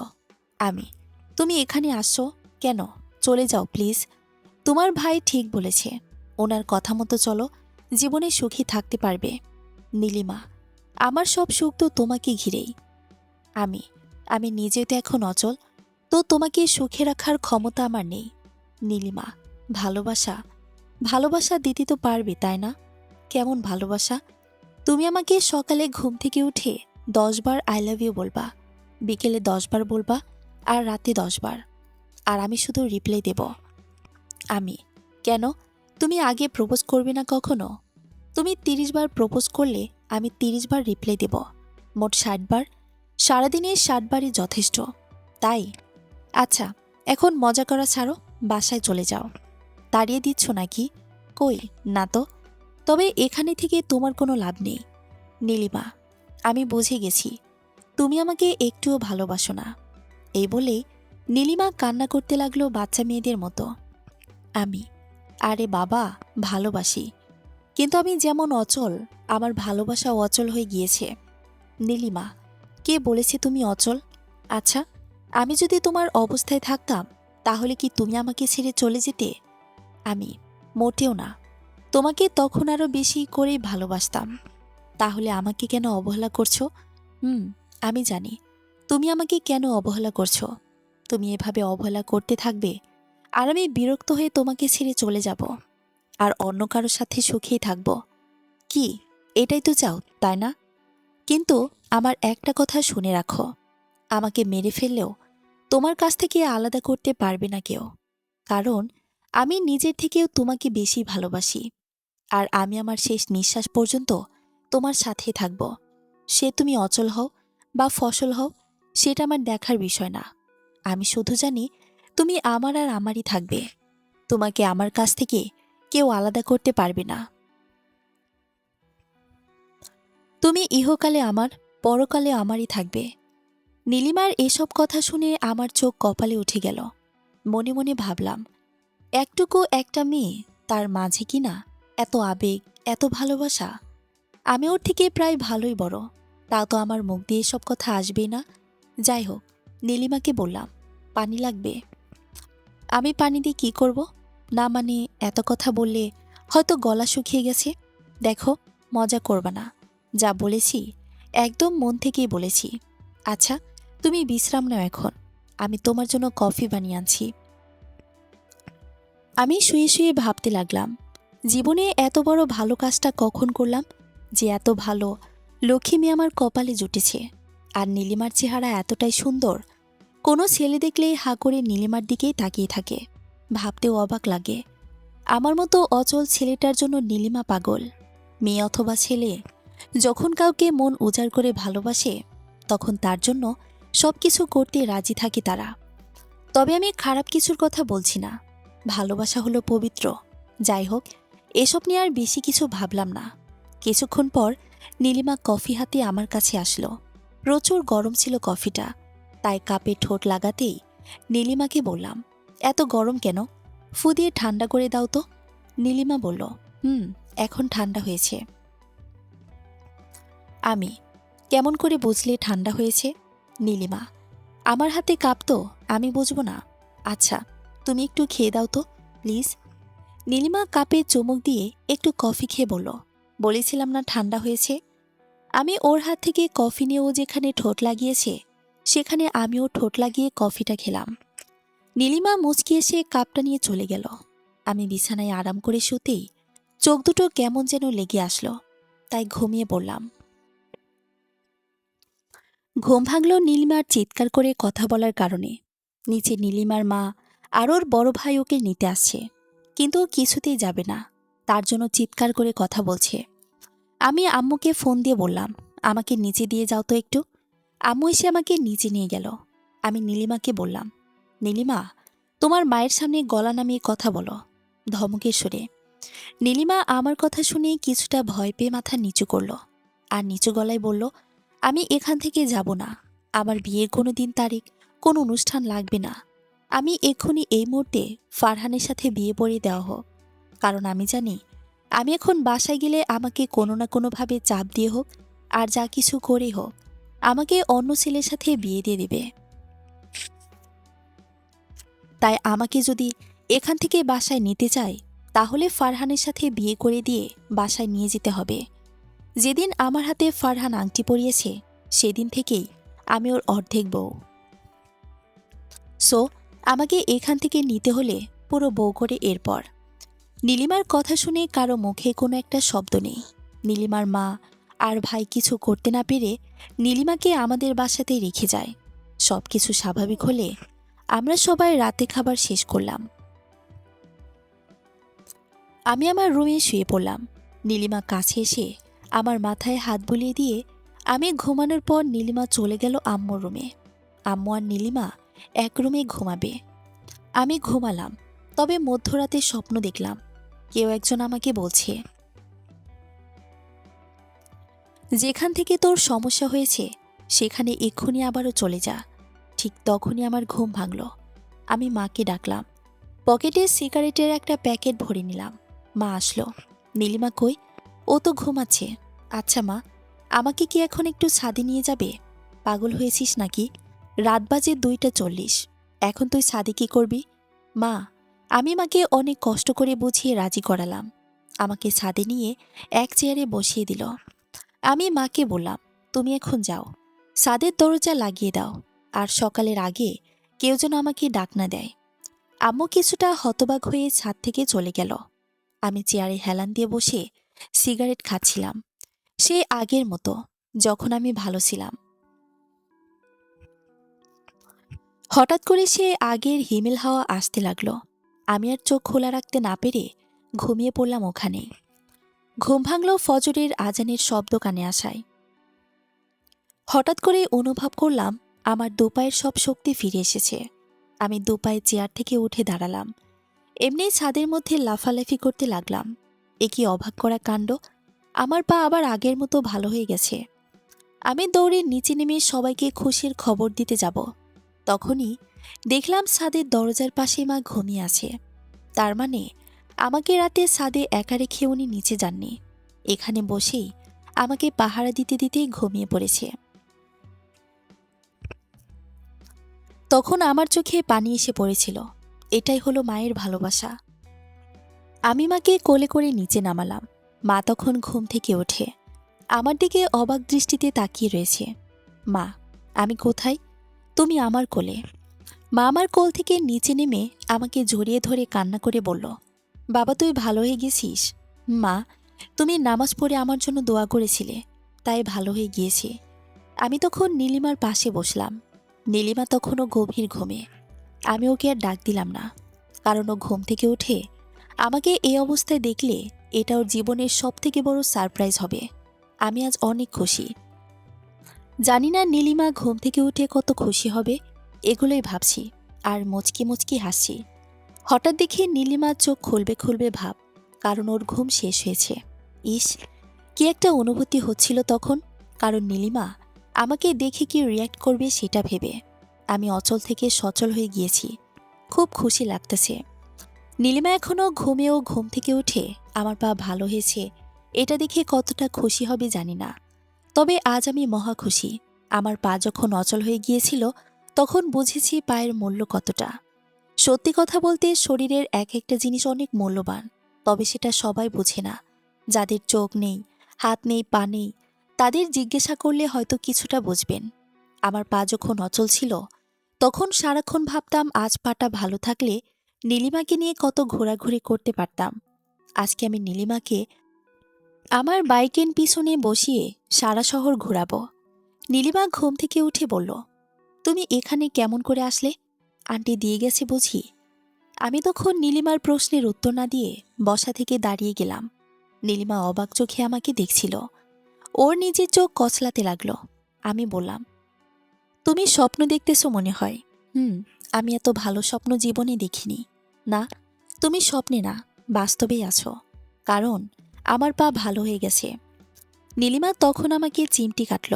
ও যখন বুঝলো এটা স্বপ্ন না বাস্তব, তখন আমাকে জড়িয়ে ধরে কাঁদতে শুরু করে দিল আর বলল, আমি আল্লাহর কাছে অনেক প্রার্থনা করেছি যেন তোমার পা ভালো হয়ে যায়। হুম, তোমার প্রার্থনার কারণেই আজ আমি সুস্থ। আর কথা না বাড়িয়ে তাড়াতাড়ি ফ্রেশ হয়ে আসো, তোমাকে নিয়ে আজ সারা শহর ঘুরব। নীলিমা তাড়াতাড়ি ফ্রেশ হয়ে আসলো। বাইকের পেছনে নীলিমাকে বসিয়ে বেরিয়ে পড়লাম।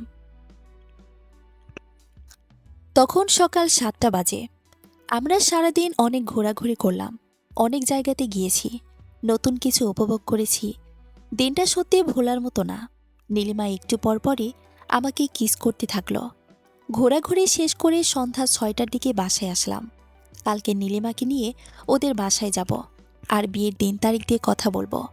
আমি তাদের বলবো, আর তারিখ দিয়ে লাভ নেই, এমনিতেই অনেক দেরি হয়ে গিয়েছে। তাই কালকের পরের দিনই যেন আমাদেরকে বিয়ে পড়িয়ে দেওয়া হয়। কারণ ও আমার খারাপ সময়টাতে আমাকে সান্ত্বনা দিয়েছে, আমার পাশে থেকেছে। আমি যত তাড়াতাড়ি পারি নীলিমাকে কাছে টেনে নেব। পরদিন সকালে উঠে নীলিমাকে নিয়ে ওদের বাসায় গেলাম। আমাকে দেখে তারাও অবাক।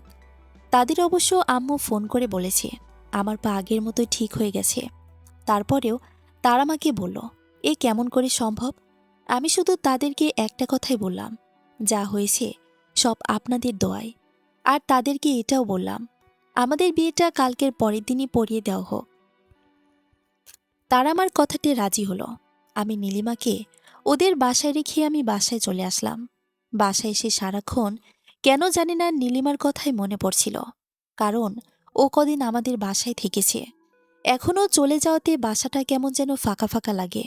তবে আর মাত্র একদিন পর নীলিমা আমাদের বাসায় আসবে। সত্যি বলতে নীলিমা কদিন আমাদের বাসায় ছিল ঠিক আছে, তবে ওর শরীরে এখন পর্যন্ত খারাপ উদ্দেশ্য নিয়ে স্পর্শ করিনি। তাই কেমন যেন নীলিমাকে খুব কাছে পেতে মন চাচ্ছে। এতদিন ছিলাম ঠিক আছে, তবে আরেকটা দিনই ধৈর্য ধারণ করতে পারছি না। যাই হোক, সবশেষে আবার সবকিছু আগের মতো স্বাভাবিক হলো। এটাই আমার কাছে অনেক কিছু। বিয়ের দিন সকালে ঘুম ভাঙল নীলিমার ফোনে। নীলিমা, হ্যালো মিস্টার, এখনো পড়ে পড়ে ঘুমাচ্ছেন নাকি? হুম, তুমি জানো আজকের দিনটা নিয়ে আমি কত স্বপ্ন দেখেছি। ছোটবেলা থেকেই এই দিনটার স্বপ্ন দেখতে দেখতেই বড় হয়েছি। আর তোমার কিনা একটু চিন্তা নেই, এখনো ঘুমাচ্ছ? তাড়াতাড়ি উঠে ফ্রেশ হয়ে নাও, এখন রাখছি, অনেক কাজ পড়ে আছে। এ বলে নীলিমা ফোন কেটে দিল। আমি এই সুযোগে আরেকটু ঘুমিয়ে নিই ভাবলাম। একটু ঘুম আসতে আবার নীলিমার ফোন। এই, তুমি এখনো ঘুমাচ্ছ কেন? তোমাকে কে বলেছে আমি ঘুমাচ্ছি? আমি তো ফ্রেশ হচ্ছিলাম। নীলিমা, মিথ্যে কথা বলবা না। আমার এইমাত্র আন্টির সাথে কথা হলো। তাহলে ঠিকই শুনেছ। আর আন্টিকে এখন থেকে আম্মা বলবা, আমার মাকে। ওকে? ওকে। কিন্তু তুমি এখন ঘুম থেকে ওঠো প্লিজ। আচ্ছা আচ্ছা, উঠছি এখন, রাখলাম। আমি ঘুম থেকে উঠে বাসার সামনে 12টা প্রাইভেট কার দেখতে পেলাম আমার বিয়ের। অনেক সাজানো গোছানো হয়েছে গাড়িগুলোকে। তবে আমি মনে মনে ঠিক করলাম আমার বাইকে করে নীলিমাকে এই বাসায় নিয়ে আসব। সব কাজ ছেড়ে নীলিমাদের বাসার উদ্দেশ্যে বেরিয়ে পড়লাম। আমাদের ছোট ফ্যামিলি, তাই 12টা গাড়ি থেকে 2টা গাড়ি খালি যাচ্ছিল। কারণ ওদেরকেও আমাদের বাসায় আসতে পারে তাই। আমার যেই কথা সেই কাজ। আমার বাইকটা পরিষ্কার করে সুন্দর করে সাজিয়ে নিয়ে বেরিয়ে পড়লাম। আমি আগে আগে যাচ্ছিলাম। আমার পেছনে গাড়িগুলো আসছিল। কি যে একটা ভাব হয়েছিল বলে বোঝাতে পারবো না। রাস্তার সবাই হাঁ করে তাকিয়েছিল আমার দিকে। নিজেকে তখন খুব বড় সেলিব্রিটি মনে হচ্ছিল। আমি যতটা সম্ভব বাইকটা আস্তে চালাচ্ছি, কারণ সবাইকে তো আমাকে দেখার সুযোগ দিতে হবে, তাই না? নীলিমাদের বাসার সামনে এসে আমি বাইকটা সবগুলো গাড়ির পেছনে চালাচ্ছিলাম। গাড়িগুলো বাসায় আগে ঢুকলো। সবাই গাড়িগুলোতে আমাকে খুঁজতে লাগলো, কিন্তু কেউ পেল না। আর তারা জানতো না আমি বাইক নিয়ে আসব। আমি তখন সবাইকে অবাক করে দিয়ে বাইক নিয়ে বাসায় ঢুকে পড়লাম। সবাই তো অবাক, তবে এতটাও অবাক হয়নি, কারণ বাইক নিয়ে বউ তুলে আনছে এরকম হাজারো ছেলে আছে। বিয়ের কাজটা ভালোভাবেই শেষ হলো। আমি আর নীলিমা সারা জীবনের জন্য এক হয়ে গেলাম। সবশেষে নীলিমাকে বাইকের পিছনে বসিয়ে বাসায় আসতে লাগলাম। রাস্তা দিয়ে আসার সময় যে দেখেছে সে বলেছে ভালো লাগছে। আমি একটা জিনিস খেয়াল করেছি, জীবনে অনেক বিয়েতে গিয়েছি, তখন দেখেছি মেয়েরা যখন বাপের বাড়ি ছেড়ে চলে আসে তখন অনেক কান্না করে। তবে নীলিমা এরকম কিছুই করেনি। বিষয়টা আমার খুব ভালো লেগেছে। বাসায় আসলাম, এসে দেখি অনেকেই আমার বউ দেখতে আসছে। বউ দেখাতে দেখাতে রাত 11টা বেজে গেছে। আমি আর ধৈর্য ধারণ করে থাকতে পারলাম না। হাজার হোক ইয়াং যুবক ছেলে বলে কথা, তাই সবার সামনে থেকে নীলিমার হাত ধরে টেনে রুমে নিয়ে আসলাম, মানে বাসর ঘরে। নীলিমা বলল, এই তুমি এমন করলে কেন? সবাই কি ভাবলো? আচ্ছা চলো আবার দিয়ে আসি। নীলিমা, আরে না, আমি বলতে চেয়েছি ভালো করেছো আমাকে ওখান থেকে নিয়ে এসে। আমি, কেন? তোমারও কি আমার মতোই ধৈর্য ধরে থাকতে কষ্ট হচ্ছে? নীলিমা, মানে না। লজ্জায় মুখ লাল হয়ে গেছে। আসলে হয়েছে কি, পাশের বাসার চাচি ওনারা আমার সুন্দর আপেলের মতো গালটা টেনে টেনে একদম ব্যথা করে দিয়েছে। ইস, বলো কি, কই দেখি তো। আমি ওর গাল দেখার ভাব নিয়ে ওর গালে ছোট করে একটা কামড় বসিয়ে দিয়েছি। তারপর আমরা শুয়ে পড়লাম। আপনারা আবার ভেবেন না যে ঘুমিয়ে পড়েছি, কারণ আজকে সারা রাত ঘুম আসবে না। কারণটা আর বললাম না, বুঝিয়ে নিন। নীলিমা বিয়ের পর আরও রোমান্টিক হয়ে উঠেছে। যাই হোক, আমি অনেক খুশি এবং ভাগ্যবান যে আমি নীলিমার মতো জীবনসঙ্গী পেয়েছি। এভাবে রোমান্টিকতার মধ্যে দিয়েই আমাদের দিনগুলো কাটতে লাগলো। আশা করি সারা জীবন এভাবে দুজন দুজনকে ভালোবেসে যাব। গল্পটা কেমন লেগেছে জানাতে ভুলবেন না। আশা করি নতুন গল্প পেতে সাথেই থাকবেন। ধন্যবাদ।